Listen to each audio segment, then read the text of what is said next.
Et bonjour à toutes et à tous, on se retrouve pour la troisième partie du podcast sur le cinéma et la maturation du jeu de rôle. Et une fois de plus, Nando, je te laisse mener la danse. Et oui, on était au moment où les Américains commençaient et avaient compris que pour faire un pas important pour la légitimation du cinéma en tant qu'art, c'était nécessaire lui doter du cinéma, doter le cinéma d'un langage à lui spécifique, d'une grammaire propre au cinéma, bien sûr et bien évidemment avec des influences qui venaient des autres arts, des autres formes, du théâtre, de la peinture, etc., etc. Mais il lui fallait une grammaire à lui propre, spécifique. C'est un peu ça, vraiment, le grand pas, la grande révolution qui a eu lieu aux États-Unis entre 1914, 15, 16, et que en Europe et en France explose comme une vraie révolution. Et c'est à ce moment-là que, en particulier, des théoriciens comme Ricciotto Canudo, qui est un théoricien italien, mais qui était installé en France, inventent la définition de cinéma comme septième art.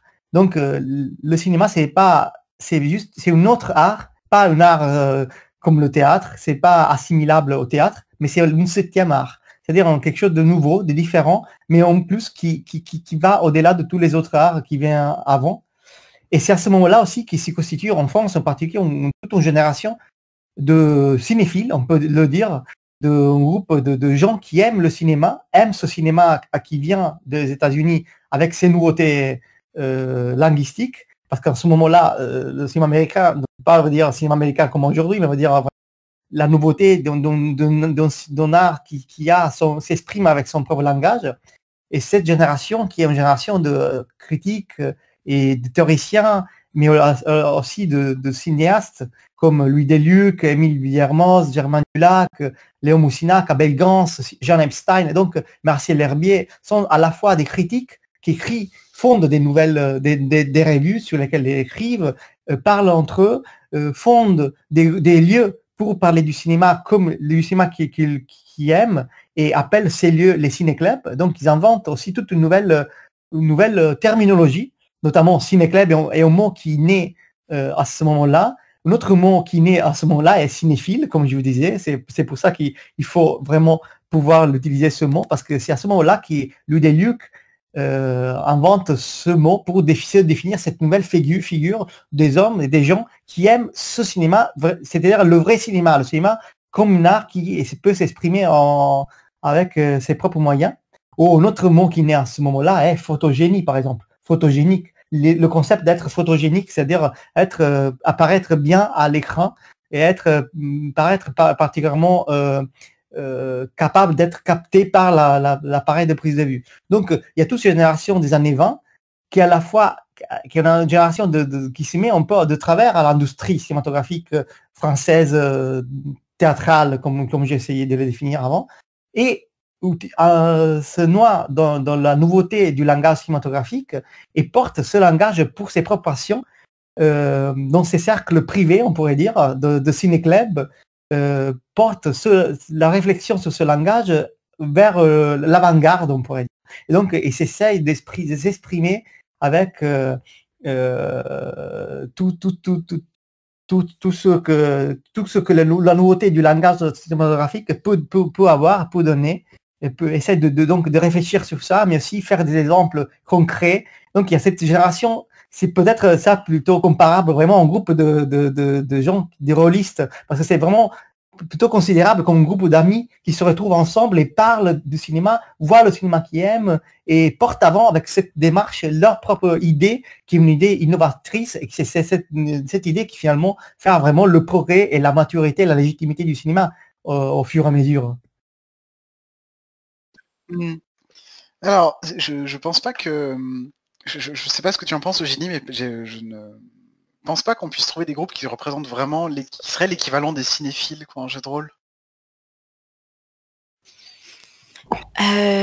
C'est difficile. Ouais, je me pose vraiment la question de si on a atteint cette phase en fait.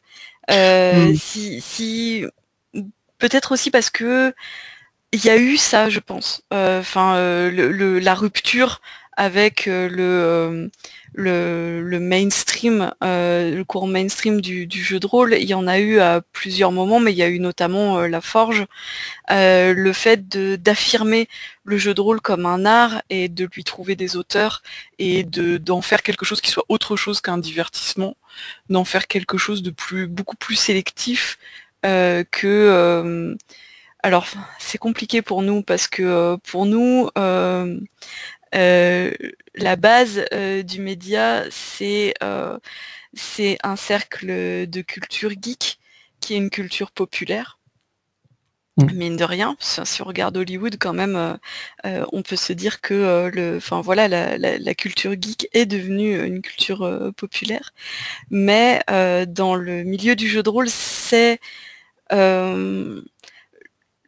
se revendiquer populaire, ça permet aussi de dire on va sortir des sujets geeks pour l'apporter à un autre public qui sera le public de masse, qui sera un public familial, qui sera un public féminin, qui sera un autre public, d'apporter à d'autres un autre populaire, quoi. Du coup, c'est très compliqué parce que y a eu cette volonté de sortir du divertissement et des thèmes geeks en se revendiquant de se tourner vers un public plus ouvert. Et en réalité, c'était aussi se lancer dans des thèmes plus sérieux, plus intimistes, peut-être plus adultes au sens la romance, la sexualité, les émotions, les sentiments, les relations, qui sont le deuil aussi, enfin voilà, des choses plus peut-être films français dans l'imaginaire, ce genre de choses. De digression en digression, j'ai perdu mon propos, mais qui sont en fait des thèmes institutionnels, enfin reconnus par l'art institutionnel, et c'était quelque part aussi en faire un loisir sérieux. Donc c'est assez difficile de le penser en termes d'avant-garde parce que il n'y avait pas le côté nous sommes des vrais passionnés qui aimons le seul vrai jeu de rôle qui mérite qu'on le regarde comme un art. Mais il y avait un côté on veut ouvrir le jeu de rôle à tout ce que peut faire l'art. On veut ouvrir le jeu de rôle à tout un tas de thèmes qui sont proches et qui sont la vie, en fait, à toute une palette d'émotions qui sont autre chose que l'aventure, etc. Et pourtant, en le faisant, il y a quand même eu cet effet reconnaissance de sérieux et peut-être un peu de cinéphile d'avant-garde et de ce qui peut paraître un peu un télo dans sa tour d'ivoire, quoi. Moi, j'aurais fait un lien entre l'épisode dont on vient de parler sur le cinéma et en jeu de rôle plutôt les années 90, on a parlé un petit peu là de l'émergence du cinéma dans sa forme normale, au sens de la norme, c'est-à-dire avec la salle de cinéma, avec un public large, des films qui sont faits pour être plutôt, qui sont plus intéressés par leur dimension narrative, artistique ou non. Et là où les années 90 du jeu de rôle sont celles où se diversifie beaucoup le média en termes de, peut-être pas en termes de forme de jeu, mais le dispositif est vraiment très en place avec, on a un peu abandonné le player skill des vieux Donjons et Dragons, il y a cette focalisation sur l'histoire, sur les compétences, etc.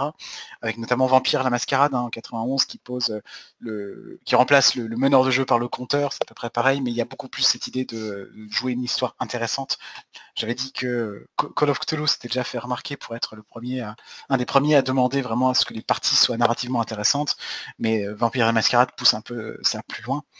Et puis les années 90, du coup, c'est plein de jeux de rôle qui deviendront hyper célèbres. Hein. Les grands jeux de rôle tradis, il y en a plein qui sont de cette époque-là. Il y a Vampire en 91 et Nephilim en 92 pour les francophones. Il y avait Ars Magica, c'était genre en 87, je crois. Et vers la fin des années 90, il y a aussi des jeux de John Wick, pas que John Wick, Légende des 5 Anneaux, etc. Mais à ce stade-là, il n'y a pas encore tant que ça. Je ne sais pas si le jeu de rôle se pense déjà comme un art. Je ne sais pas quels sont les discours des auteurs de cette époque-là sur eux-mêmes. Mais j'ai l'impression que les auteurs ne sont pas toujours très mis en avant. Tu vois.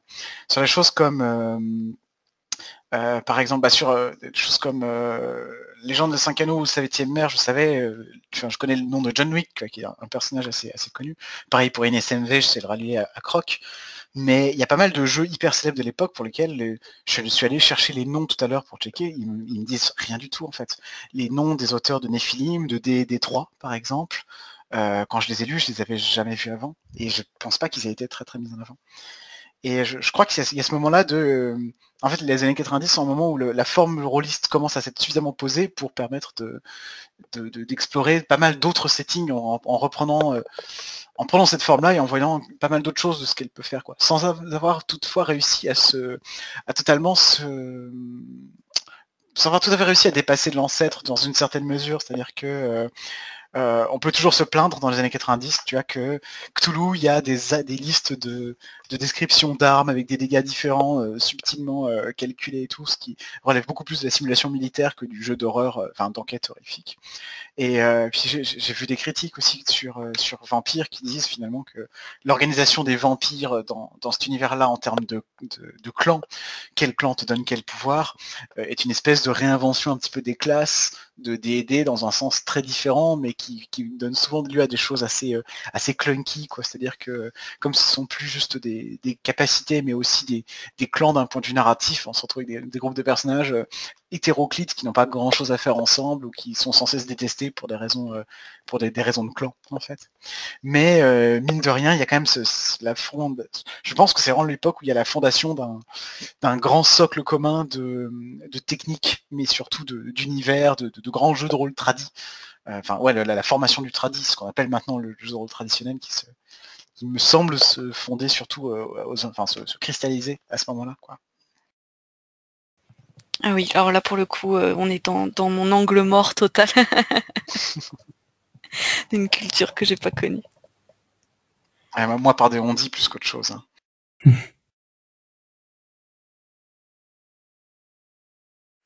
Mais ce que je trouve intéressant, c'est que aujourd'hui, on a toujours un média qui globalement se refuse à se considérer comme un art. Qui est le discours dominant, c'est quand même on est là pour s'amuser, plus que on est là pour créer en fait, pour faire de l'art.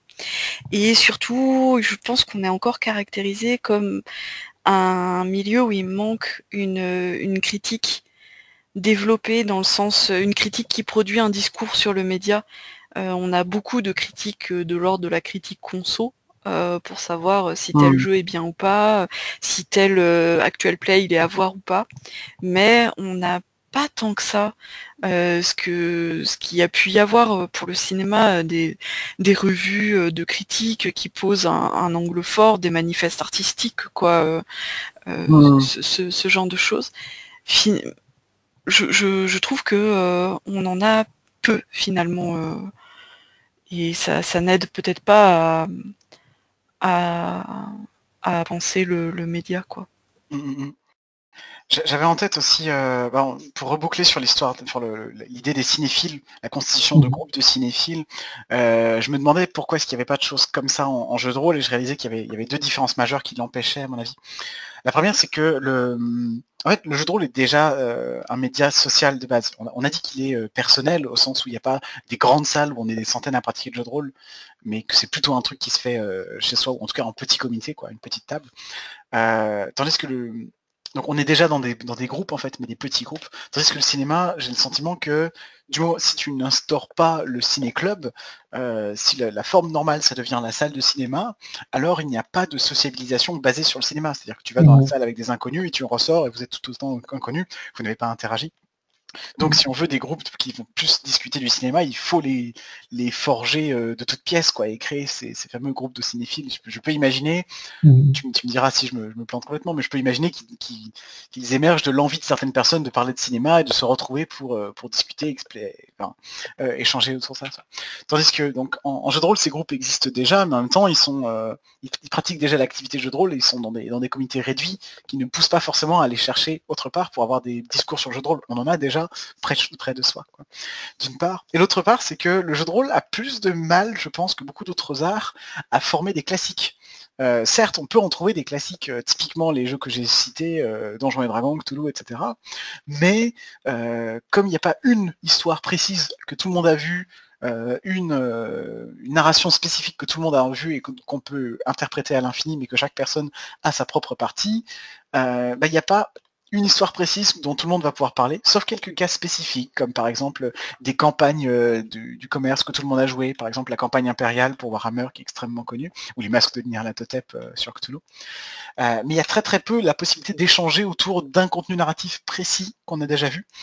Et en fait, il y a même de la difficulté à parler de jeux de rôle tout court avec d'autres gens qui n'ont pas forcément la même pratique que soi, parce que on se rend compte que en fait, la pratique rôliste semble, dans les années 90, être assez diversifiée. Il y a pas mal de choses différentes qui se font, de façons de jouer différentes, et comme la discussion est peu présente entre les groupes rôlistes, je pense qu'on ne s'en rend pas beaucoup de compte en fait.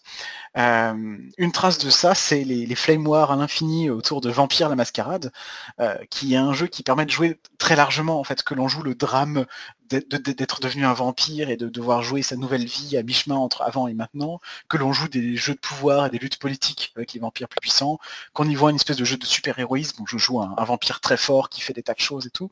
Il y a plein de modes de jeu très distincts sur Vampire qui ont amené à des traditions distinctes et potentiellement des gens qui ne s'entendaient plus.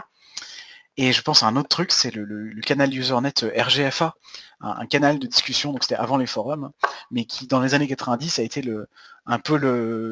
l'arène publique sur laquelle s'est jouée la question de savoir. C'est peut-être ça l'équivalent des groupes de cinéphiles, quoi. C'est les forums tels qu'ils avaient surtout dans les années 2000. Mais dans les années 90, il y a ce canal RGFA qui est connu parce que globalement c'est une flame war de 10 ans pour savoir quel est le meilleur jeu de rôle, et qui très, très grossièrement, hein, et à la fin de 10 ans, la conclusion c'est mais en fait les gens ont des attentes différentes pour les jeux de rôle.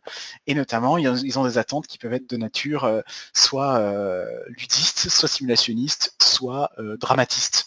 Et ce triptyque qui deviendra ensuite la GNS, en remplaçant le dramatisme par un narrativisme, qui forme le socle de la théorie forgienne, en fait. La forge est l'héritière de RGFA. Et je pense que c'est peut-être un bon exemple d'un endroit, en tout cas, donc c'est un lieu pas physique, hein, ça s'est passé sur Internet, mais d'une confrontation entre des rôlistes sur les techniques, sur les univers et sur qu'est-ce que c'est que faire du jeu de rôle, quoi. Bah, après oui, effectivement, après un instant de réflexion, les clubs cinéphiles, quelque part, aujourd'hui, c'est tous ces serveurs Discord, ces groupes Facebook ou ces réseaux rôlistes qui sont quand même assez étanches, où quand tu es dans la sphère indé, tu croises un peu toujours les mêmes personnes, il y a des écoles, quoi, il y a des... Et avec chacune leur vision du jeu de rôle, qui sait à peu près que les autres existent, mais quand même, c'est la leur la plus intéressante, la plus passionnante et la plus intense. Et c'est à chaque fois une vision, enfin des groupes qui disent nous on a trouvé la vraie façon, enfin, ils le disent pas forcément, mais la vraie façon d'aller au bout des potentialités du jeu de rôle, quoi, d'avoir un jeu de rôle qui exprime pleinement ses potentialités, que ce soit avec des simulationnistes qui sont très branchés simulation mathématique d'un univers et qui vont dire oui, enfin bon, quand tu fais juste du roleplay en discutant, t'as qu'à faire du théâtre, tu fais pas du jeu de rôle, t'as qu'à faire du théâtre. Quand je sais pas, il y a justement des personnes qui peuvent leur répondre bah oui, mais enfin quand vous calculez vos trucs, allez faire du jeu de société. Nous on fait du vrai jeu de rôle parce qu'il y a des vraies histoires et des émotions intenses. Et du coup il y a chacun a son club cinéphile en fait. On en est peut-être encore à ce moment-là. Et en termes d'avant-garde, je pense que quand même alors peut-être dans le monde anglophone la forge, mais que moi j'ai pas connu, donc moi je ramène à la sphère francophone, donc les ateliers imaginaires et la cellule ont eu un peu ce côté de vouloir traduire et importer des nouveaux mots pour pouvoir parler de l'actualité, enfin pardon, pas de l'actualité, de l'activité, de pouvoir produire un discours dessus, de vouloir pousser le jeu de rôle au bout d'un potentiel de game design, de dispositif, de faire exploser les codes, et pour le coup de vouloir en faire un art, quoi. Il y avait quelque chose d'assumé. Alors l'art à ce moment-là, c'était pas les parties, c'était les jeux, les dispositifs, le game design, et voilà, et d'avoir en plus un propos politique à travers. Donc il y avait vraiment quelque chose quelque part de militant que je rapproche vachement des avant-gardes dans mon imaginaire. Oui, je trouve aussi très intéressant cette comparaison du monde ciné-club, cinéphile, un forum, Discord, comme vous l'avez évoqué, et voir comment ce monde, comme c'est le cas pour le cinéma, et ce que je comprends aussi pour le monde rôliste, ces groupes-là, ce mouvement cinéphile, de groupes privés, d'amis qui se retrouvent, parlent du cinéma et en même temps a contribué à la légitimation et la maturation de l'art cinématographique en termes de réflexion critique, donc avec aussi les nouveaux mots, etc.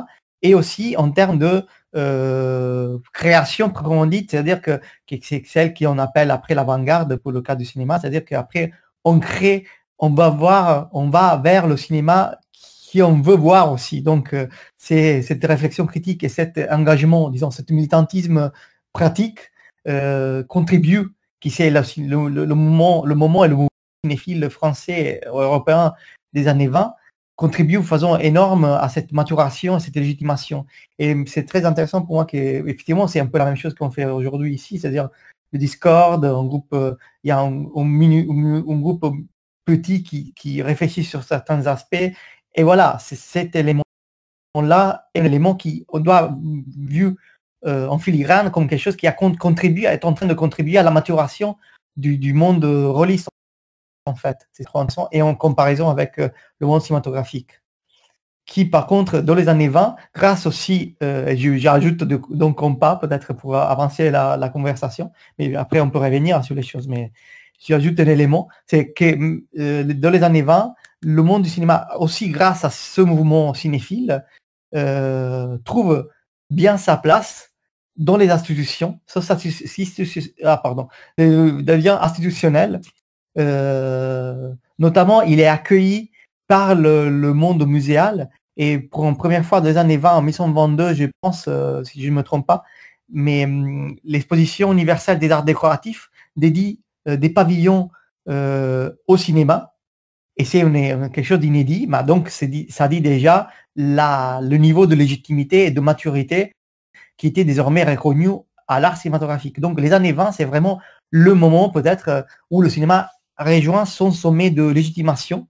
Cette muséalisation, donc cette entrée dans les musées est déjà un élément évident, mais aussi l'institution des prix que la corporation du cinéma se crée pour lui, qui est le plus connu, et notamment les prix Oscar aux États-Unis. Bah, ça veut dire aussi qu'il c'est arrivé un moment que les premières années, la première fois qu'il y a eu les Oscars, c'est en 1929. Et donc, ça veut dire qu'en 1929, le cinéma se sent au point tel de pouvoir se donner des prix, donc à son sommet de légitimité et de sa maturité. Après, l'histoire de la muséalisation, c'est un peu plus complexe, mais passionnante, parce que, en particulier pour la France, le vrai parcours de muséalisation officielle sera repris dans les années 30, et en particulier avec Henri Langlois et Georges Franjou, qui sont deux amis, ont à peine 20 ans, aiment le cinéma, et surtout le cinéma muet, qui n'existe plus parce que à partir de 1930, on est passé au parlant. Et donc, ils veulent sauvegarder ce cinéma et surtout le remontrer. Et ils commencent à rassembler les films, les archiver, les conserver et les remontrer. Et c'est ce noyau qui commence en 1936 qui sera la Cinémathèque française.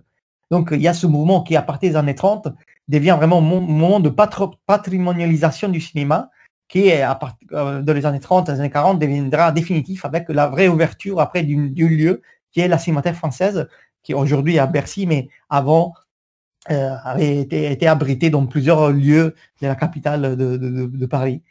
Mais voilà, ce moment de mondialisation qui commence dans un événement, mais trouve vraiment une expression dans les années 30 et après 40, et dit beaucoup du moment de légitimation en fait de l'art cinématographique. Et ouais, du coup, ça m'évoque, je vais encore insister sur le fait qu'on est un média encore jeune, mais le premier colloque universitaire en France sur le jeu de rôle, c'est à l'occasion des 40 ans du jeu de rôle, donc c'était en 2014 ou 2015, donc c'est il y a vraiment pas longtemps du tout. On commence tout juste à avoir des publications sur l'histoire du jeu de rôle.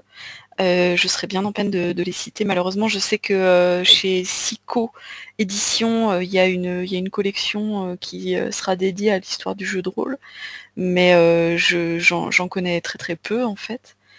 Et donc, on s'appuie sur une histoire orale surtout, souvent mythique, parce que voilà, on nous raconte des choses, mais qui sont liées aussi à la jeunesse des intervenants, parce que pour l'instant, on est voilà les personnes qui ont commencé le jeu de rôle adolescent, pour certains continuent à jouer aujourd'hui et ont évolué avec le média, quoi. Donc il y a peut-être aussi un mélange entre la jeunesse des personnes qui ont participé et la jeunesse du média qui crée peut-être une confusion sur certaines choses, certains souvenirs. Et surtout, on est un média qui est pas reconnu par les institutions culturelles. Je pense au Centre national du livre, qui met explicitement dans ses bourses de subventions pour les auteurs qu'il faut être auteur déjà édité par un éditeur en littérature et que le jeu de rôle, ça fait partie de la liste des choses qui sont exclues. Il y a le fait que le jeu de rôle n'est pas dans les musées aujourd'hui, que ça commence tout juste à rentrer et à être valorisé dans les bibliothèques. On ne citera jamais assez la bibliothèque Louise Michel à Paris et la bibliothèque municipale de Villeurbanne, qui font des choses splendides à destination enfin pas à destination du jeu de rôle, mais en tout cas comme valorisation du jeu de rôle. Donc voilà, les institutions chargées de la conservation et de la valorisation du patrimoine commencent tout juste à s'en emparer. Je ne sais pas quelle histoire il avait dans les ludothèques, mais malheureusement les ludothèques sont très malmenées par on va dire l'état actuel des choses et sont en perte de vitesse depuis des années. Et il y a aussi les institutions qui sont chargées de l'étudier à l'université où le jeu de rôle n'est pas encore tellement un sujet, quoi. Ça commence tout juste à l'être, il y a un petit peu d'articles, mais comme le disait KF, c'est rien par rapport à l'importance des game studies, par exemple, qui étudient le jeu vidéo et qui commence à déjà avoir un arsenal de réflexion, de noms, de références, quoi. C'est vrai que du côté des ouvrages sur le jeu de rôle, il y a quelques ouvrages pour raconter son histoire. Celui que j'ai en tête, c'est notamment une série de volumes de Shannon Appelcline, c'est ça, qui s'appelle Designers and Dragons, et qui ont une histoire en plusieurs volumes de l'industrie du jeu de rôle, qui est assez détaillée. Je sais pas quelle est je saurais pas exactement dire quelle est la pertinence de ces sources. Je suis pas sûr que ce soit un travail universitaire, mais peut-être que si. Je crois que Shannon est un historien. Mais en tout cas, il y a quelque chose d'assez détaillé et qui est plutôt raconté, maintenant que j'y repense, ça me fait penser à ce qu'on racontait sur tout le début du cinéma, comme une histoire d'un modèle économique réussi par Gygax et comme l'histoire de la montée puis du foirage de TSR et tout. Et pour le reste des instances de légitimation, c'est vrai que le jeu de rôle dans un musée, ça paraît incongru là maintenant. Le jeu vidéo est un petit peu en train de faire ce pas-là depuis quelques temps. Il y a des musées liés au jeu vidéo. Après, je sais pas dans quelle mesure ce critère de légitimation-là, lui, va continuer à vivre. C'est-à-dire que le jeu vidéo est typiquement un média qui, par son support numérique, peut se passer du musée pour survivre, contrairement à la peinture, par exemple. mais peut-être que ça va... Enfin, a priori, actuellement, le jeu vidéo va vers la muséalisation, mais est-ce que la muséalisation va continuer d'être un critère de légitimation des nouveaux médias? Ça, j'en suis pas si sûr. C'est intéressant. Et puis, pour le reste, bah, les milieux universitaires, on s'intéresse assez peu aux jeux de rôle, un petit peu plus au GN, enfin le jeu de rôle grandeur nature, hein, si on incarne physiquement son personnage, notamment les GN nordiques. Il y a un petit peu de travaux de psychologie sociale, de sociologie aussi un peu, je crois, sur le sujet, mais ça reste assez marginal et c'est minuscule effectivement par rapport au Game Studies. Quant aux études, enfin, quant au poste académique, bah, c'est à peu près absent, quoi. Oui, dans les autres livres vachement cités dans la francophonie aussi, il y a le livre d'Olivier Caïra, Les Forges de la fiction, qui était une première étude sociologique du jeu de rôle, mais qui est juste un vaste pas un procès, un portrait brossé. Qui d'ailleurs prend un point de vue qui est un peu dépassé, quoi, dans sa vision des choses. Le jeu de rôle est fondamentalement asymétrique parce qu'il y a forcément un MJ, ce qui est plus trop pensé actuellement.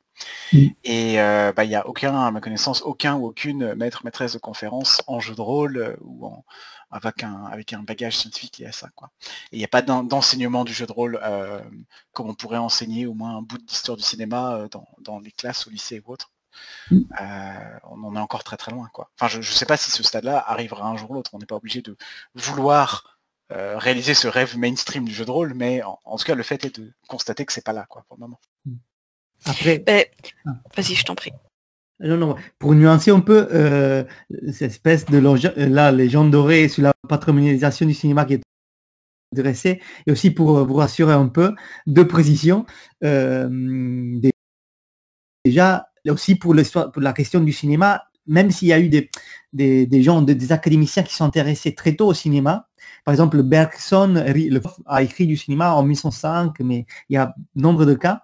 En même temps, l'enseignement académique de l'histoire du cinéma est très tardive. Le cinéma rentre dans les facs en France au début des années 70. Donc, et sous la foulée, mai 68, donc c'est plus que 70 ans après sa naissance, d'un côté. L'autre précision que je voulais faire, même, c'est que sous la mondialisation proprement dite, c'est vrai que dans les années 20, il y a eu cette entrée du cinéma dans l'exposition des arts décoratifs et des autres expositions. En même temps, c'était une exposition très critiquée, par exemple par le groupe des cinéphiles. Et il faut dire que la Cinémathèque française, par exemple, dans les années 30, naît pour un sentiment que Henri Langlois et Georges Franjou ont dit quelque chose qui est en train de mourir et de se perdre, c'est-à-dire le cinéma muet. Donc, c'est face à un sentiment de perte d'un objet qui est en train de disparaître, le cinéma muet, face à la nouvelle forme qui naît, le cinéma parlant, qui est en train de vraiment détruire, mais vraiment physiquement, parce que les pellicules du cinéma muet sont détruites pour en faire des nouvelles pellicules, des nouveaux films. Face à ce sentiment de perte, qui alors se mobilise en sentiment naît un sentiment de patrimonialisation, un sentiment de la valeur de qu'est-ce qu'on avait. Donc, il faut aussi placer ce sentiment, cette mondialisation dans ce sens-là et dans ce contexte-là, plus précisément. Oui, et j'ajoute que quand je note à quel point le jeu de rôle n'est pas reconnu par les institutions, je suis pas en train de le regretter. Moi, ça me va très bien qu'on n'apprenne pas le jeu de rôle comme on nous inculque des grands classiques littéraires français au collège. Moi, ça me va très bien qu'on les décortique pas à l'école. Ça me va, je suis contente. Mais par contre, je note l'impact que ça a sur le développement économique.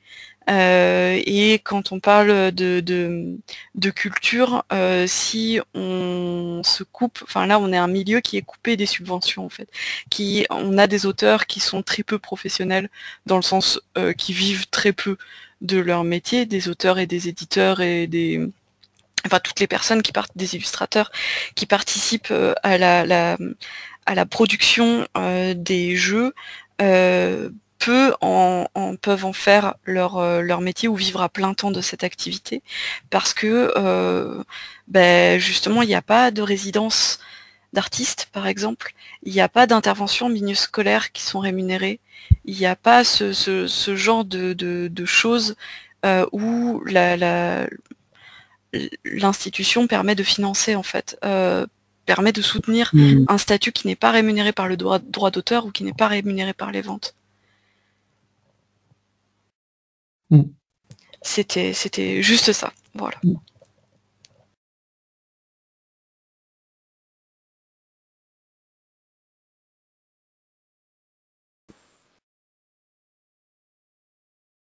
Et peut-être que ça peut nous amener à évoquer la figure de l'auteur. Oui, c'est-à-dire que, effectivement, peut-être le dernier aspect que je voulais évoquer de la question large de légitimation et maturité du cinéma, c'était que tout au long de l'histoire, même qu'on a vu au cours de ces 3 heures, en fait, 2 heures et demie, on est passé par plusieurs instances. En fait. La question de l'autorialité du fait filmique passe au fur et à mesure des années, au cours de l'histoire du cinéma, par des instances différentes et n'est pas fortement et forcément fixée sur la figure du réalisateur comme l'est aujourd'hui. Et ça, c'est un point intéressant qui parle du processus de légitimation. Parce que si au début, surtout au début, vraiment les films n'avaient pas de nom, n'avaient pas d'auteur du tout, c'était des films pâtés, des films Gaumont, etc., etc. Après, pour la période des films théâtrales, on pourrait dire des films d'art de la conception des années 1808, 9, 10 jusqu'à la Grande Guerre, c'était plutôt le scénariste qui avait adossé la responsabilité de l'autorialité, donc le scénariste, celui qui écrivait le scénario, l'écrivain.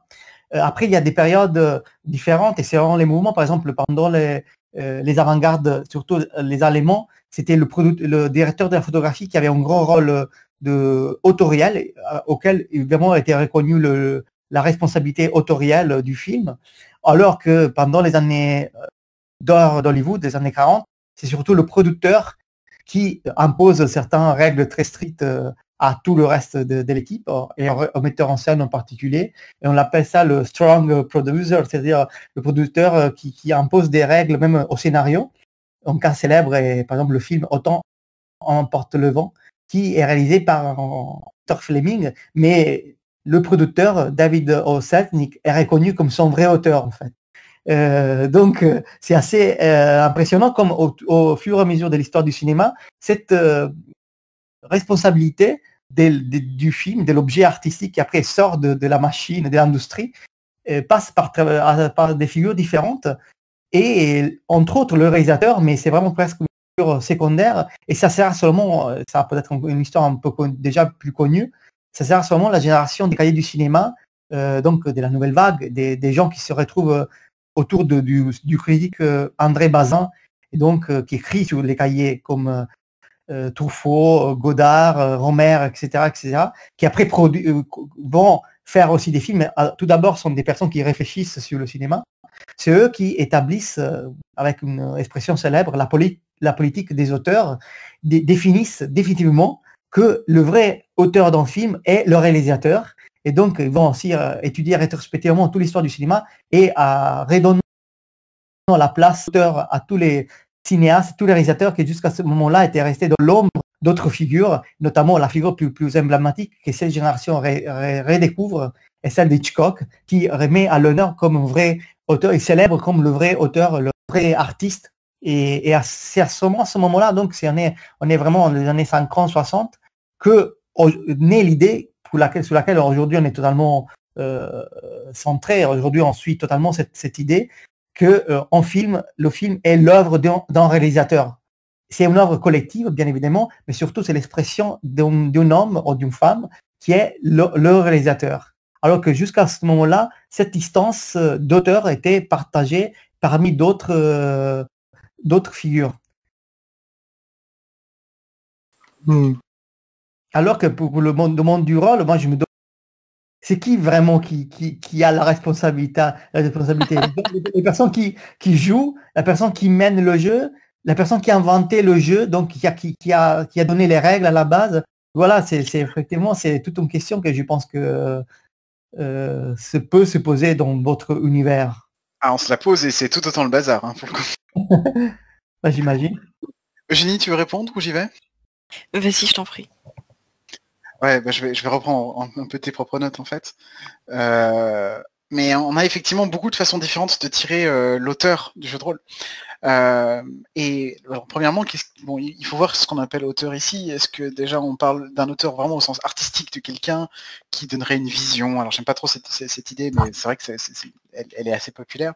En tout cas, un auteur qui aurait une vision artistique qui traverserait l'œuvre, ou simplement d'un artisan qui créerait un travail qui ne serait pas vu comme artistique, parce que le jeu de rôle, on l'a déjà dit, essaye de ne pas se penser comme un média artistique dans une large mesure. Pour des raisons qu'on va pas forcément détailler ici, qui sont un peu compliquées. Mais si on regarde les débuts, autant il est très clair de savoir qui a écrit le livre en lui-même, autant comme il n'est pas pensé comme une œuvre d'art, on peut aller chercher l'auteur autre part. Et quand on prend des exemples comme Cthulhu, pour commencer, Cthulhu, c'est assez clair que l'auteur auquel on a envie de faire référence, c'est Lovecraft, quand même il n'a pas du tout travaillé sur le script en fait. Il y a cette idée assez forte qu'on va reprendre l'idée on va reprendre l'univers de quelqu'un d'autre, et donc il y a un des auteurs qui sert ici, c'est celui de l'univers. Et on peut aller chercher l'auteur autre part dans donc l'autorat du jeu en lui-même, on en reparlera peut-être plus tard, mais parce que c'est pas clair de quoi est-ce qu'on est l'auteur quand on est l'auteur d'un jeu de rôle en fait. C'est-à-dire, est-ce qu'on est l'auteur d'un texte qui a été écrit? Est-ce qu'on est l'auteur d'un ensemble de règles? Est-ce qu'on est l'auteur d'une certaine idée, d'un certain univers? Il y a pas mal de... Même si on a fixé la personne et le jeu, il n'est pas exactement clair de savoir de quoi cette personne est l'auteur en fait. Tu notais aussi, Eugénie, on peut chercher l'auteur des scénarios. Souvent, beaucoup de jeux de rôle traditionnels sont aussi passés par la publication de scénarios officiels à côté, et autant le jeu est une base d'instructions, de règles pour jouer, mais qu'il faut encore incarner, qu'il faut ensuite transformer en une histoire à raconter, autant les scénarios du commerce, eux, ils ont des auteurs plus ou moins reconnus, qui ont leur propre vision de comment on joue au jeu, qui proposent leurs propres histoires, et qui, dans la mesure où ils sont les auteurs d'une histoire en soi, sont comparables peut-être à des auteurs littérateurs dans d'autres formes d'art, quoi. Et j'ai envie de dire que tout ça converge jusqu'à un moment ou à un autre à l'idée assez forte de l'auteur de jeu de rôle comme l'auteur des règles, des mécaniques et du système plus spécifiquement. Enfin, pas le système, non, mais... Ouais, l'auteur comme celui qui a écrit le jeu et qui lui a donné un certain propos autour des discours en France de la cellule. Je pense en particulier vraiment à la vision de jeu de rôle d'auteur par Romaric Briand, par Frédéric Sintès et quelques autres comme ça. Est-ce que tu veux intervenir avant qu'on attaque vraiment la question de tout ce qui est autour de la cellule? Je voulais juste ajouter les deux strates suivantes d'auteurs qu'il peut y avoir en jeu de rôle. C'est le MJ qui du coup peut s'apparenter à un performeur qui s'appuie sur du matériel, mais dans ce cas-là, c'est comme tu disais, c'est pas des œuvres d'art, c'est du matériel, des accessoires à sa disposition, le livre de jeu étant un accessoire parmi d'autres, pour produire une performance artistique au sens d'un moment qui est voilà unique dans lequel il va faire une représentation assez proche de l'image qu'on peut avoir d'une représentation théâtrale. Et puis il y a les joueurs performeurs qui apparaissent aussi comme une catégorie d'auteurs, je pense assez tard. Et je soupçonne que si c'est de plus en plus accepté, qu'on peut être joueur, être créateur et auteur de sa propre partie, c'est grâce aux actual play qui du coup, je suis désolée, hein, il est tard, j'ai du mal à articuler, qui sont des enregistrements de parties, et du coup, s'il y a un public pour regarder des gens jouer, ça doit être que ces gens sont bien l'auteur de quelque chose, quoi, puisqu'ils ont un public. Du coup, le fait de rajouter un public qui avant n'existait pas à la table de jeu de rôle, ça crée quelque part des auteurs qui sont les joueurs, quoi, et qui créent ce moment-là ensemble.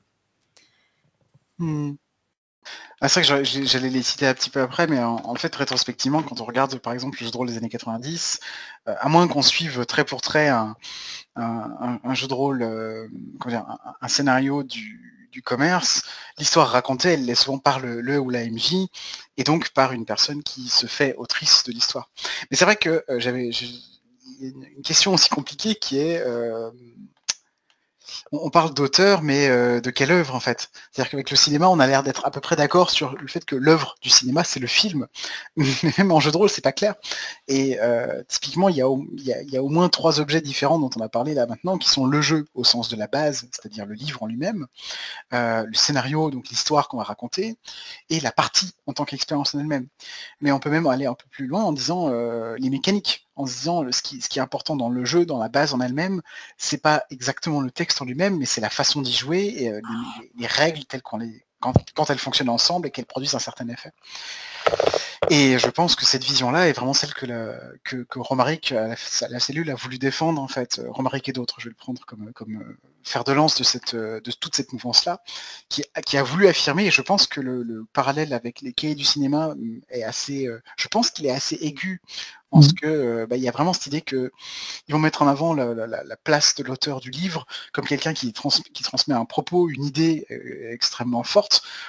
D'ailleurs, Romaric a écrit Sens, qui est probablement le jeu dans lequel l'auteur a la place la plus importante en fait.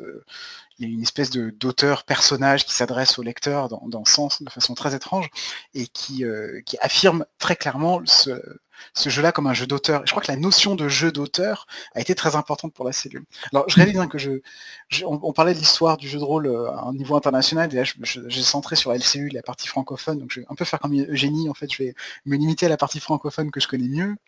Je ne sais pas trop comment ça s'est joué outre-Atlantique. Et je ne sais pas exactement si la forge s'est faite également la défense d'une vision de l'écrivain, enfin de la personne qui écrit le jeu comme l'auteur ou l'autrice en soi. Je suis pas sûr. Mais effectivement, en fait, pour moi en tout cas, c'est la cellule qui a beaucoup formalisé ça en francophonie. Et dans un certain sens, je leur rends d'autant plus crédit que moi j'ai besoin d'une certaine théorie de l'auteur comme ça pour passer derrière et pour la nier en fait.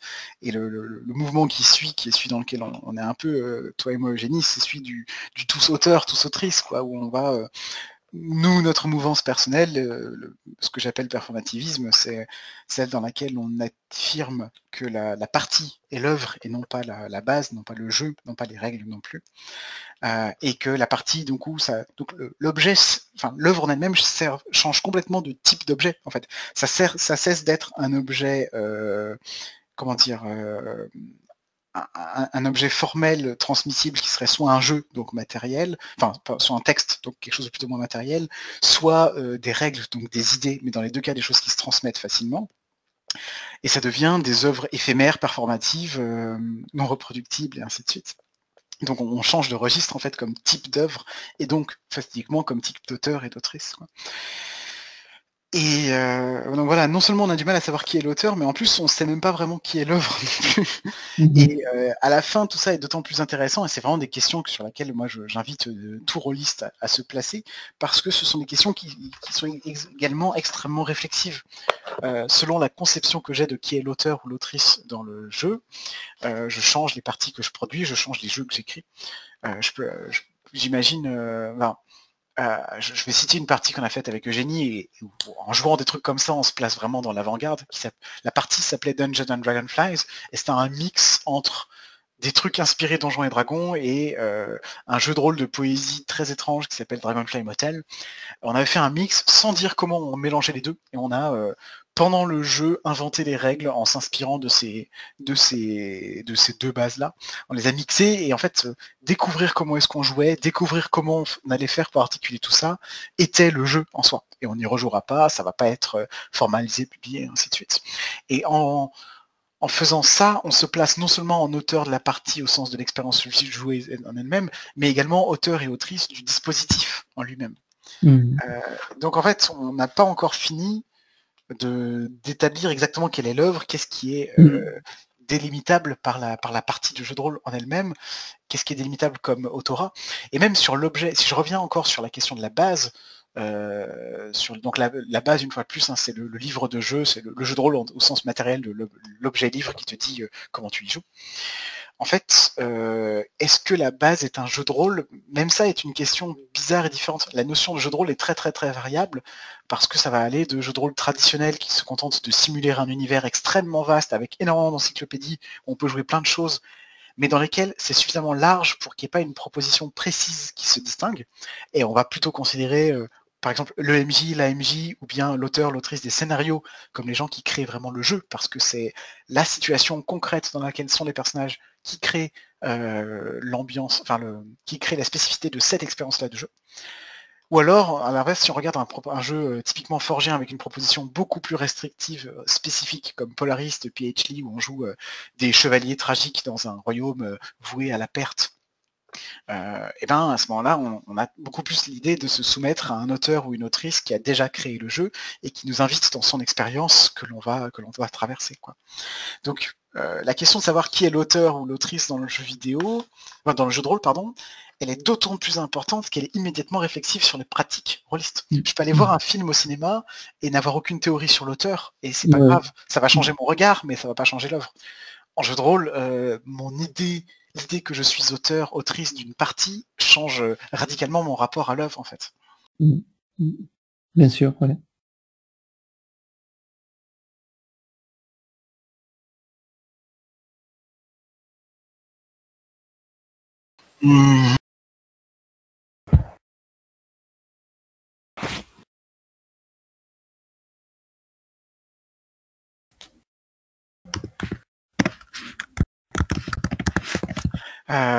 Est-ce qu'on prend le temps du coup de quelques dernières remarques pour un vaste bilan sur ces histoires? Enfin, je pense qu'il y a quelques points encore en plus dont on voulait parler au début sur cette idée de maturité du média que l'on peut maintenant évoquer avec tout ce qu'on a raconté derrière nous.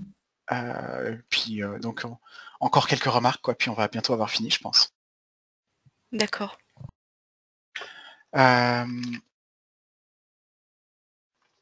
Eugénie, est-ce que tu veux dire quelque chose ou est-ce que je continue? Vas-y, je t'en prie. Ça marche. Ouais, il y a une question qu'on n'a pas tout à fait abordée, mais je t'aurai peut-être quelque chose à nous dire là-dessus, Nando. Moi, qui m'intéresse vraiment beaucoup, c'est la question des marges du milieu.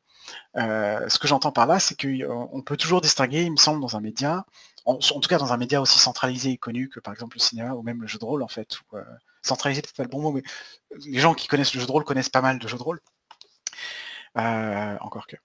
Il y a des pratiques plus ou moins dominantes et il y a des marges. Donjons et Dragons, Pathfinder, mais également les univers maison chez soi, également Cthulhu, également plein de choses comme ça, sont globalement dans la norme dominante. Les jeux de rôle plus fantaisistes, moins connus, plus particuliers, mais avec toujours cette organisation de MJ, de scénario, etc., sont quand même relativement proches de la norme. Et puis il y a des normes alternatives à certains autres endroits qui sont plus ou moins affiliés à celles-là. Les PBTA, par exemple, c'est-à-dire tous les jeux descendus d'Apocalypse World, forment une communauté, enfin des communautés, je sais pas, mais en tout cas un ensemble de pratiques communes, etc. Mais alors, le sentiment que j'ai, c'est que si on voulait faire juste le parallèle avec le cinéma, on pourrait dire qu'il y a des choses qu'on appellerait mainstream qui sont assez floues, assez larges, au bord pas clair, et puis on pourrait voir des tas de pratiques alternatives et marginales, comme par exemple les groupes cinéphiles qui vont aller regarder des films début 20e par intérêt historique. On peut regarder des groupes qui sont intéressés par les nanars, on peut regarder des groupes qui sont intéressés par certains films cultes comme le Rocky Horror Picture Show, des choses comme ça. En fait, il y a pas mal de groupuscules comme ça, et qui me semblent connus. En fait, moi qui n'y connais pas grand-chose au cinéma, justement, je sais qu'il y a, pareil, j'allais dire, les groupes d'art et d'essai aussi. C'est un type de cinéma très particulier dont tout le monde ne raffole pas, mais je sais que ça existe. Je sais qu'il existe des groupes de gens qui aiment les nanars, je sais qu'il existe des groupes de gens intéressés par le cinéma culte, et ainsi de suite. Et là où je voudrais en arriver, c'est qu'il me semble qu'un bon critère de maturité, ou de bonne santé d'un média, c'est sa reconnaissance des marges. C'est-à-dire que depuis l'intérieur de la pratique, depuis une pratique dominante, on ait connaissance de ces marges et qu'on puisse y accéder si on le souhaite. Dans le jeu de rôle, j'ai beaucoup le sentiment qu'il y a une pratique dominante extrêmement visible qui quasiment écrase la visibilité des autres marges, en fait. Nous, dans les courants alternatifs, on est une des marges parmi d'autres. On essaie de se rendre présent en convention pour exister. Moi, c'est un acte que parfois je trouve un peu presque militant, c'est-à-dire que j'ai envie de faire connaître ces autres formes de jeu, ces autres façons de jouer. On le fait parfaitement en ayant conscience que c'est pas forcément quelque chose qui intéresse tout le monde, et c'est pas le but. Le but n'est pas de convertir tout le monde au jeu de rôle alternatif, mais juste de dire que ça existe. Et je crois qu'il y a une grande majorité rôliste qui ne connaît pas l'existence de ces jeux alternatifs, qui ne sait pas vraiment que ça existe, et que les marges ont énormément de mal à exister, à avoir une reconnaissance en tant que telle dans les médias rôlistes. Et c'est là qu'il y a une question de maturité qui me semble frappante. Et alors, j'ai malheureusement pas, je peux pas avoir des stats pour appuyer ça, mais je reprends un argument que j'ai dit tout à l'heure qui est percutant pour moi. C'est la façon dont on présente un jeu de rôle amateur qu'on est en train de fabriquer sur un forum, dans des groupes de discussion, dans des groupes liés au game design et tout, je vois ça sans cesse. On présente l'univers et on dit, en général, les règles sont pas très compliquées, vous allez voir, les règles de combat de vaisseau fonctionnent comme ça, etc. Et ce sont des marqueurs typiques d'une certaine façon, d'une certaine pratique du jeu de rôle, qui est tout à fait légitime, que je ne remets absolument pas en cause. Elle ne m'intéresse pas, mais c'est pas du tout un jugement de valeur. Mais il y a toujours un implicite extrêmement fort qui est qu'il n'est pas nécessaire de dire qu'il y a un MJ, il n'est pas nécessaire de dire qu'on va jouer des gens qui essaient de faire des choses et qu'il y aura des jets de dés pour sanctionner leur réussite. Il n'est pas nécessaire de dire tout un tas de choses comme ça. Et il manque l'idée que les gameplays rôlistes peuvent être extrêmement larges. Et donc je vais connecter ça à un autre constat qui est aussi une comparaison cette fois-ci avec le jeu vidéo qui m'a frappé quand j'ai réussi à la faire, c'était de dire la chose suivante. Est-ce que vous pouvez, là, comme ça, me décrire ce que c'est que la pratique dominante en jeu de rôle, à quoi ça ressemble à un jeu de rôle typique, quoi. Et à peu près tout le monde répondrait, il y a un MJ, un scénario, des joueurs, des joueuses, etc. Et si on pose la même question dans le jeu vidéo, la question tombe immédiatement est complètement non pertinente en fait. Quel est le gameplay d'un jeu vidéo? Comment ça se joue un jeu vidéo? Il n'y a pas de réponse à ça. On va pas dire un jeu vidéo c'est un jeu dans lequel tu manies un avatar et tu dois tirer sur tes ennemis, parce que cette description n'a rien à voir avec ce que c'est qu'un jeu de stratégie, n'a rien à voir avec les RPG au partout, n'a rien à voir avec à peu près tous les autres sortes de jeux vidéo qui ne sont pas des FPS ou des TPS. En fait, il n'y a pas de gameplay central dans le jeu vidéo, il n'y a pas un gameplay pour lequel tout le monde dit c'est ça le jeu vidéo standard. Il y a des choses plus dominantes que d'autres, hein. Il y a beaucoup plus de jeux de tir, de FPS, que de jeux de stratégie temps réel, de RTS, ça se fait de moins en moins. Mais il y a quand même une idée d'une certaine diversité. Et en plus, le jeu vidéo est un milieu qui reconnaît ses marges, en particulier dans les années 2010 sont vraiment celles de l'explosion du jeu de rôle indépendant. Le jeu de rôle indépendant, maintenant tout le monde en parle, tout le monde sait que ça existe. Ils sont très visibles, très accessibles sur Steam. C'est d'ailleurs, alors c'est un milieu assez terrible pour les gens qui veulent se lancer parce qu'il y a une concurrence gigantesque. Mais voilà, je crois qu'en 2012, notamment, il y a eu Indie Game The Movie. Alors c'est marrant comme un média en légitime un autre, puisque c'est un film sur le milieu des jeux vidéo indépendants, centré sur Phil Fish et d'autres comme ça, et qui a vraiment légitimisé à fond le jeu de rôle indépendant, et plein de gens y jouent. Et maintenant, on voit un peu des ponts entre jeux vidéo indépendants et jeux vidéo plus mainstream, avec des jeux comme, je pense par exemple à Child of Light, qui est un jeu qui a tous les marqueurs du jeu indé, mais qui est en fait produit par Ubisoft. Et j'aimerais, mon souhait, mon point sur la table là pour la fin, c'est j'aimerais atteindre ça en jeu de rôle un jour. J'aimerais atteindre un stade qu'il y ait peut-être une pratique majoritaire du jeu de rôle, pourquoi pas. Je ne veux pas la détruire, je suis pas un iconoclaste, mais qu'il y ait une reconnaissance plus forte des marges, en fait, que les pratiques traditionnelles acceptent de se situer par rapport à d'autres possibilités et non pas comme l'hégémonie unique. Et ça, c'est un des points principaux qui me poussait à parler de maturité du média, c'est-à-dire, je trouve qu'actuellement, le jeu de rôle ne reconnaît pas ses propres marges. Voilà. C'est hyper intéressant. Je te remercie pour ces remarques. J'ai fait 2 réflexions rapides. La première, c'est que c'est vrai que donc pour moi aussi, à mon sens, le cinéma est un art démocratique, plus démocratique, avec ses marges, on pourrait dire, c'est l'espérance marginale, c'est-à-dire que tout le monde trouve sa place dans l'histoire du cinéma et dans le goût du cinéma. Comme tu as dit, il y a les groupuscules qui aiment les nanars, les groupuscules qui aiment le cinéma polonais des années 23, 24. Donc tout le monde a sur les contenus, c'est vrai que les marges de l'histoire, le cinéma est conscient que sa définition va avec tout l'ensemble de son histoire. C'est l'histoire du cinéma, c'est-à-dire tout ce qui était produit rentre dans sa définition. Donc, il n'existe pas de marge, de vraie marge. C'est un peu cette conscience, c'est vrai que est bien évidente pour le cinéma. D'autre part, je voudrais par contre souligner comment la difficulté, l'exclusion des marges existe aussi pour le cinéma, mais et je reviens encore une fois à la question du dispositif. C'est-à-dire, ok, pour le contenu, pour les productions, c'est vrai que l'histoire du cinéma est une histoire assez démocratique, mais si on regarde au cinéma à la question du dispositif, alors on se rend compte que c'est un peu plus compliqué. Parce que par exemple, aujourd'hui, je fais un autre exemple, pas les autres qu'on n'a pas encore fait, mais la réalité virtuelle. Donc les films qui passent avec le casque en réalité virtuelle, qui existent, donc ils commencent à être vraiment une production même d'un certain type, même fait par certains artistes, dans le sens auteur qui emploie cette forme d'expression.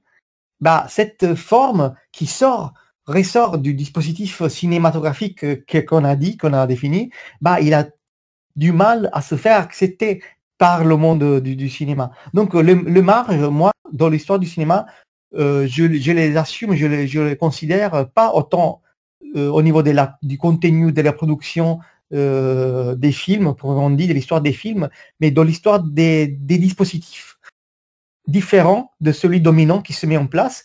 Et par rapport à ces dispositifs minoritaires, là, la question, ça revient un peu de façon similaire aussi comme pour le monde du jeu du rôle. C'est-à-dire que la situation est beaucoup moins démocratique et beaucoup moins accueillante parce que ces pratiques alternatives sont très mal accueillies ou accueillies de façon dialectique ou difficulteuse dans l'histoire du cinéma. Je sais pas si tu vois mon point de vue. Voilà. Ouais, c'est très intéressant, ouais, merci. Ouais, je voulais adoucir un petit peu quand même le constat de KF. Parce que de fait, je pense que ça bouge et que les choses évoluent et petit à petit les marges sont digérées, quoi. Le jeu sans MJ typiquement commence à peu près à être accepté. Alors tout le monde n'est pas encore au courant que ça existe, mais globalement ça va. Globalement, les rôlistes commencent à en avoir entendu parler. Ils sont pas forcément convaincus, ils n'ont pas forcément envie d'essayer, mais commencent à imaginer que c'est possible et on a passé la barrière du c'est une remise en question de mon loisir et non, ça n'est pas du jeu de rôle. On a passé cette barrière-là et c'est en train de passer. Typiquement, les jeux de type de la famille Apocalypse World, c'est pareil, aujourd'hui, c'est en train de globalement, on commence à en avoir entendu parler, même si on n'y a pas forcément joué, on ne sait pas exactement c'est quoi ses spécificités, mais pareil, il y a eu cette diffusion, elle est en train de se faire doucement. Et puis on peut citer aussi la scène Itch.io qui explose de créativité dans tous les sens, avec notamment les jeux diffusés et promus par Mathieu B et sa communauté C'est pas du JDR. Alors, le titre de la communauté est assez emblématique sur le fait que, voilà, je te concède ça complètement, mais néanmoins, il y a une diffusion qui se fait, quoi. Après, je pense que on a un vrai problème d'un média dont les pratiquants sont atomisés en petits cercles et que du coup la diffusion elle est longue et elle est lente, quoi. Et encore une fois, on est jeune et c'est peut-être aussi une question de temps, quoi, avant que les marges, déjà, les personnes en aient entendu parler, ensuite qu'elles les acceptent, ensuite qu'elles s'y intéressent, ensuite, enfin voilà, le cinéma, mine de rien, les premières dates qu'on a citées dans au tout début de cette conversation, dans le premier podcast, c'était 1895, quoi. Le jeu de rôle, c'est 1974, donc on a le temps, quoi. Ouais, t'as complètement raison d'amener cette nuance. C'est vrai que mon espèce de cri du cœur, je sais pas exactement à qui je l'adresse, en fait, parce que dans les conventions où on va, on est quand même reçu, on a une parole, on a un groupe qui est quand même assez actif autour des courants et on n'est pas à la seule marge du jeu de rôle, une fois de plus. Il y a aussi cette communauté autour de C'est pas du jeu de rôle, il y a pas mal d'autres communautés marginales autour de tel ou tel type de jeu. Et oui, bien sûr, effectivement, Là, en fait, là maintenant, j'essaie de faire un peu la liste de quels contributeurs il y a de cette comment dire, démocratisation des formes alternatives du jeu de rôle, et bien sûr qu'il y en a, effectivement. C'était juste un espèce de... Voilà, juste un cri du cœur qui est sur cette façon de présenter le jeu de rôle qui, à mon avis, montre qu'on n'a pas encore fini de regarder notre propre langage, en fait, et de voir quelles sont ces alternatives. Mais moi, ce que j'aime beaucoup dans cette conversation, c'est l'espèce d'énorme recul que ça nous fait prendre de se comparer au cinéma. Je vois tous les points communs qu'on a soulevés.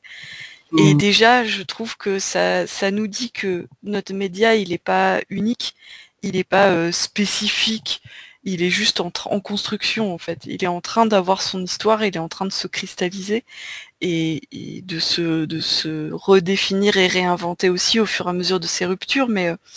Mais finalement, quand je vois l'anecdote du bazar de la charité et des conséquences que ça a eu et sur le développement, etc., et que je fais le parallèle avec nous, le traumatisme Mireille Dumas qui a été pour la communauté rôliste, je me dis, mais finalement, on n'a rien de spécifique en fait.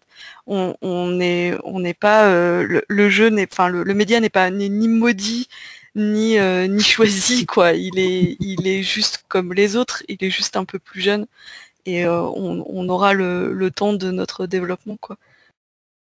Ouais, et je suis en train de me demander aussi s'il n'y a pas, alors c'est très méta comme analyse, mais est-ce qu'il n'y a pas aussi un processus d'accélération, de légitimation des différentes... pardon, je vais le redire autrement, que les processus de légitimation des différents médias est de plus en plus rapide avec le temps qui passe. C'est-à-dire que quand je pense que typiquement la position de la cellule de Romaric et tout, à mon avis, est directement inspirée des cahiers du cinéma et tout, ou plus ou moins inspiré de la politique des auteurs. Il me semble que c'est quelque chose que Romaric a explicitement cité à la cellule, je suis pas tout à fait sûr. Et je pense que en fait, le fait de pouvoir regarder les processus de légitimation du cinéma à d'autres moments permet plus rapidement de dire, mais en fait, voilà comment ça va se passer, voilà où est-ce que ça va se passer ensuite, et je pense que ça se fait plus vite. Typiquement, le média qui a gagné sa légitimité à une vitesse incroyable en ce moment, c'est le jeu vidéo. Enfin, je veux dire, il y a encore 20 ans, je pense qu'il y avait... non, il y a 20 ans, il y avait déjà les Games Studios, il y avait déjà Jules et tout ça. Mais il y a 30 ou 40 ans, le jeu vidéo était quand même vraiment vu juste comme les écrans, quoi, les méchants écrans. Et actuellement, il y a quand même pas mal de discussions, de réflexions universitaires sur le jeu.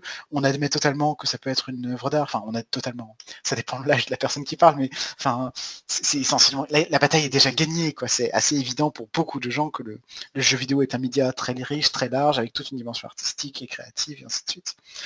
Et en jeu de rôle, je partage aussi ton constat, Eugénie, sur le fait qu'il y a juste des constats structurels liés à la façon dont fonctionne le jeu de rôle qui ralentissent la diffusion des idées.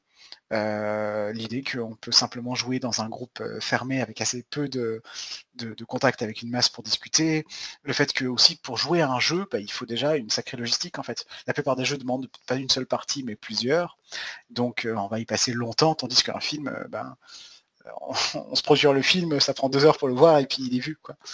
Et qui font qu'en fait on peut rester, et des groupes qui peuvent rester très longtemps à jouer qu'à un seul unique jeu. En fait, on peut passer des années à ne faire que du Donjons et Dragons et avoir des tas de sessions très différentes, d'explorer des tas d'axes très particuliers, très différents du jeu, de jouer toute la progression, ainsi de suite. Et je ne connais pas de film qui puisse être l'unique et seule pratique filmique d'une personne pendant des années et des années, quoi.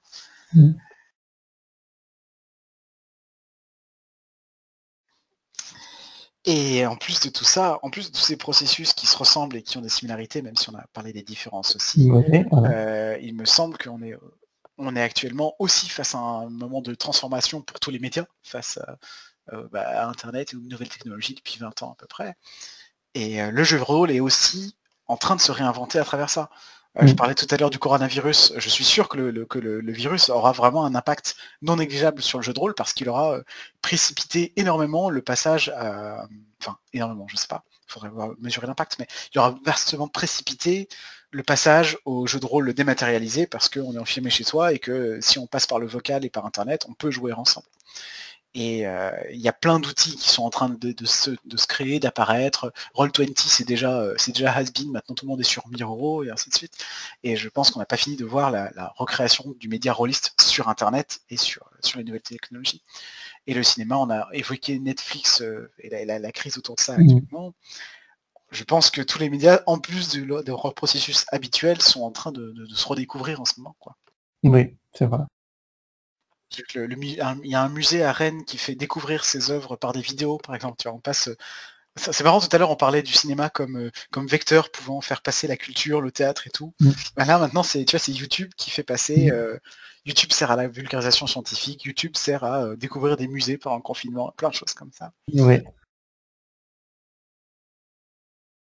Mais on n'a pas encore le recul pour analyser tout ça. Du coup, je crois qu'il va falloir petit à petit clore ce podcast qui est déjà très très long.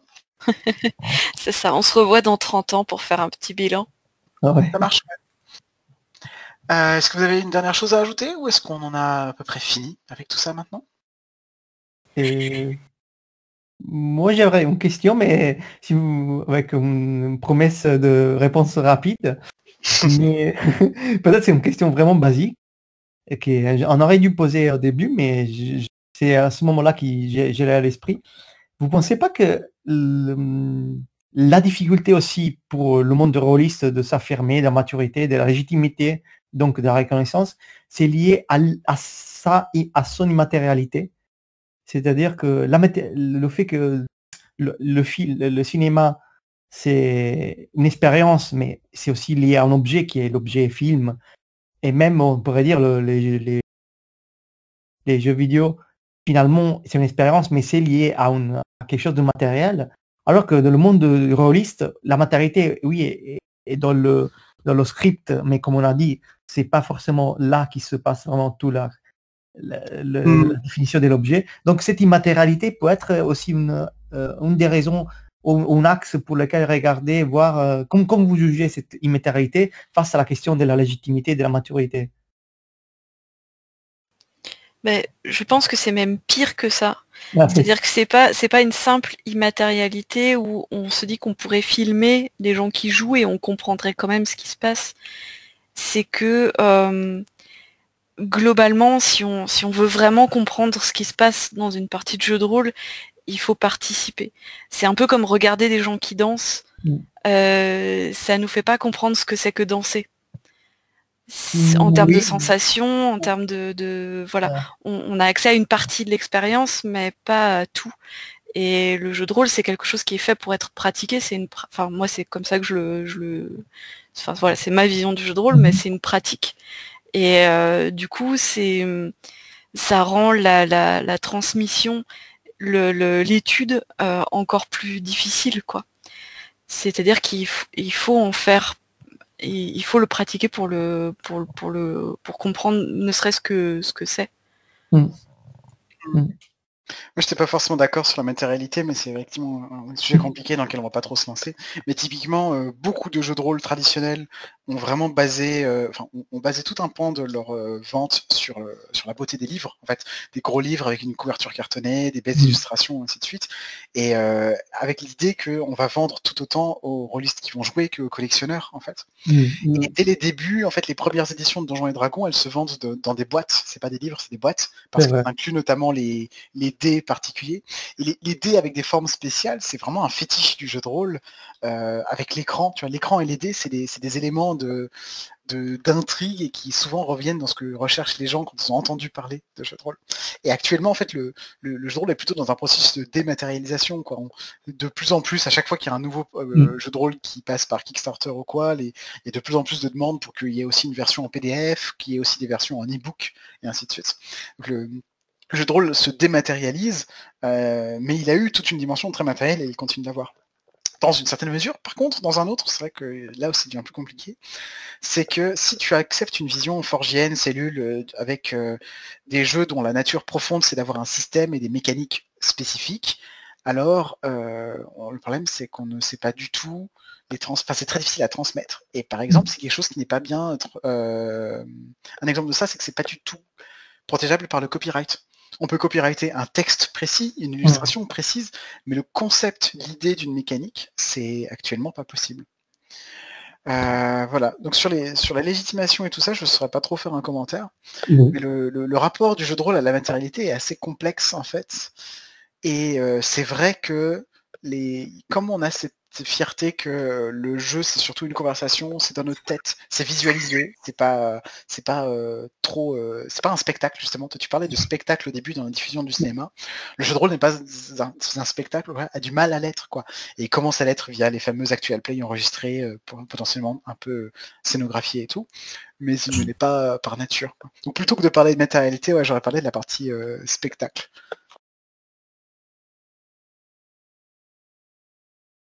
Bon, c'est bon pour moi. Merci de cette réponse. Je vois plus clair. C'est vrai que je vois plus clair dans mon ignorance.